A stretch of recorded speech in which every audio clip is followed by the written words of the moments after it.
I'm taking back the crown. I'm all dressed up and naked. I see what's mine and take it. Oh yeah, the crown. So close I can taste it. I see what's mine and take it. Oh yeah.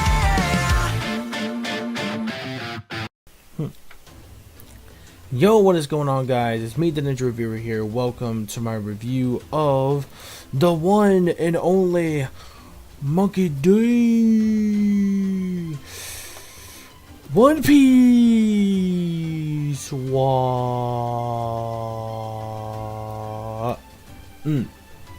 Yeah. And of course, I gotta get Chopper in there. Well, shit, he's a bit bigger. Say hi, Chopper. Hi. Okay. Anyways. So here we go. This is hold on. Shit, my figures are full.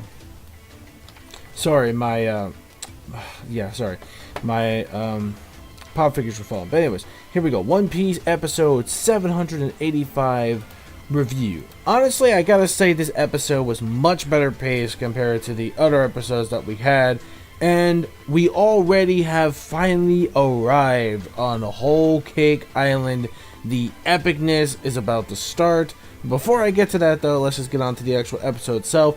Basically, we left off where we last time, where REIJU, aka her name in the Garment 66, Poison Pink, is basically a poison user, where she's able to absorb poison, which is obviously based on her devil fruit powers.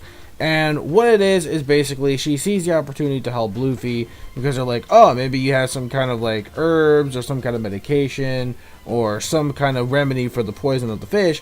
But it's like, no, technically she has the power just to absorb and, you know, actually absorb the poison within her body. Pretty much she's someone who could suck poison out, pretty much similar to Magellan back in Impel Down. So she's kind of similar to him, except much more different in a way, where she's more immune to it while Magellan has to keep going to the bathroom, which is funny. And Brooke was the most funniest part in this episode. Like, we see Brooke, it's just like, just like, it's mad funny. I love Brooke in this episode. Brooke made me laugh so hard in this episode from his expressions.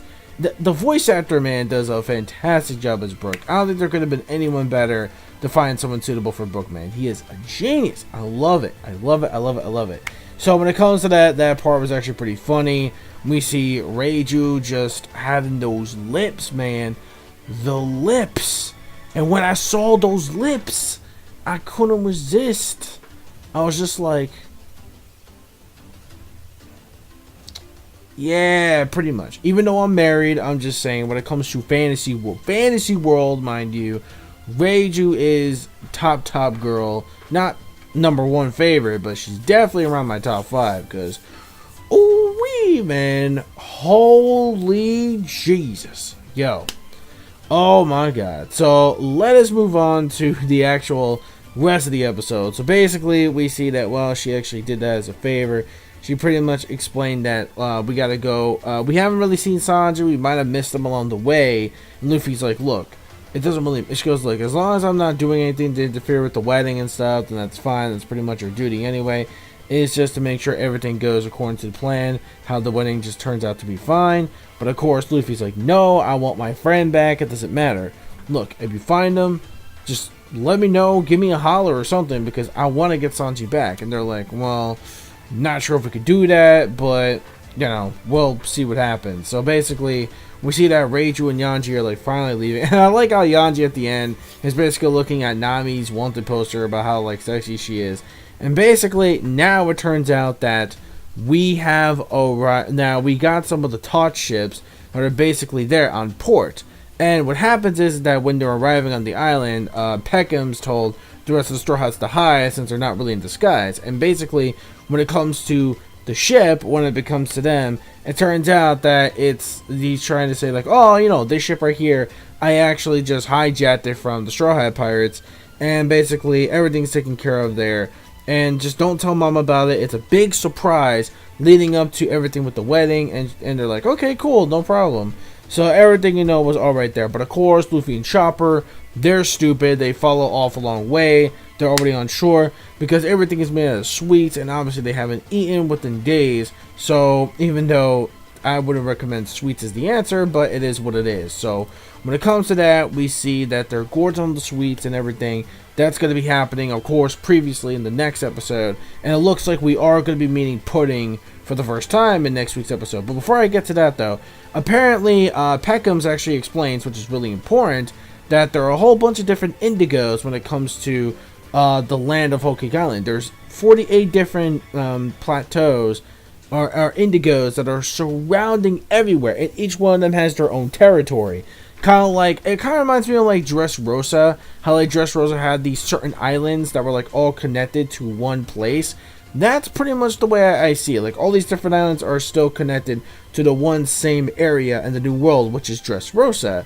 So that's what it kind of reminds me of right there, except for the Yonko is a lot different. And of course they got tots and ships, on guard and stuff like that. So it is completely different. So that's what it is from there. And there was this one scene that I really enjoyed in this episode, man. One scene when we got from what's his face? That looks like Aladdin, I think his name was. Yeah, Aladdin. So we see Aladdin under the sea, and we see him mention. Sorry about that. I got some message or comment from one of my videos. So basically, yeah. So that's pretty much what we learned. Jinbei, man, the manliness of all men. Now, I wasn't the hugest fan of Jinbei, like way back. I mean, don't get me wrong. Jinbei I thought was a really cool, awesome fisherman character. I wasn't like the hugest, craziest fan. But later during this arc, and the manga fans know what I'm talking about, man. When we get, listen, man, when we get further along down this arc, ooh, I'm telling you, man, Jinbei, man, fucking Jinbei, man, yo, that part got me a little hyped. I'm not gonna lie, that part got me a little hyped because during the latest chapter, and only the manga fans know what I'm talking about. Yo, oh my god, okay, and that part was well animated too, especially, so, but judging though we saw, if anyone did care, that's all the last 30 seconds of the second version of the opening of We Can, it turns out that we did see Jinbei in that last 30 seconds of the opening, so it looks like that Jinbei is going to be appearing in this arc after all, but again, why, this is so important, I'm not going to say, again, huge, okay? It's huge spoilers, guys. Huge spoilers. And honestly, it's the biggest spoilers that you will ever see. And again, I don't want to be that asshole. So, regardless when it comes to pacing, sorry this review is a bit more shorter. I'm just kind of a bit tired because I had a late shift from work. So, not really anything as much editing as you'll see in these certain other reviews. When it comes to the pacing, I thought was really well done. No, not well done, but it was fair enough, pretty damn good. Story progression now, when it comes to the animation. The animation actually looked really fine. I didn't mind about the animation at all. Animation was fine. I didn't mind the animation. I digged it. For the animation, it was fine, for what it was. So it is what it is. The animation was fine. It was smooth. Actually, yeah, the animation wasn't so bad in this episode. In fact, again, it seems to be kind of improving within this arc because the animation quality has looked like it has improved compared to most of the times I see One Piece.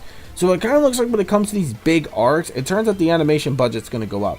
And from the preview of next week's episode, I could tell that now Toshi and the boys are going to be on next week's episode for the preview from what I saw. And especially that one scene that I saw in the preview. Yeah, that one scene I saw in the preview. If you do look at the previews, I'm like, oh shit, they're really going to be getting now Toshi and the boys for this scene? Okay, and this makes sense because it looks like it could be a song related thing. Again, I'm not really spoiling it much, but from the way it looks, huh, it looks really like song related. And if that's the case, then I'm really excited to see how they're going to animate this part in the actual anime itself. But with that being said, that's pretty much it. Overall, I give the episode a 4 out of 5. A very good episode. A very good things of a setup for story progression to come. Next week looks like a hell of a lot of fun. Cannot wait for next week's episode. Looks a hell of a lot of fun. So yeah, really looking forward to it. Give me your thoughts in the comment section below of this week's episode of the One Piece Wall. And I will see you guys next week for the anime peeps, for episode 786 review. And for the manga folks, I will see you guys this week for chapter 864, live reaction / review. So we got that along the way, so we're looking forward to that as well. So until then, don't forget to rate the video. You got the mouse, use the mouse to rate it. Comment with your keyboard or phone. Actually, I should say phone too. Your phone as well. You know, go on it with your phone. That works too. So go on your phone, do that. Go on your phone, type that too, besides the keyboard. And also don't forget to subscribe, motherfucker. Subscribe, click the notification button with the bell, and you'll be updated with all my future videos, etc, etc. So until then, peace, soul, love, chicken grease, and the sky, ha ha ha. Enaru, God Enaru, is the limit. And my manga fans, keep supporting what you read and what you watch. And yeah, see you guys next week for the review, and also manga people for the mangas. So yeah, bye bye.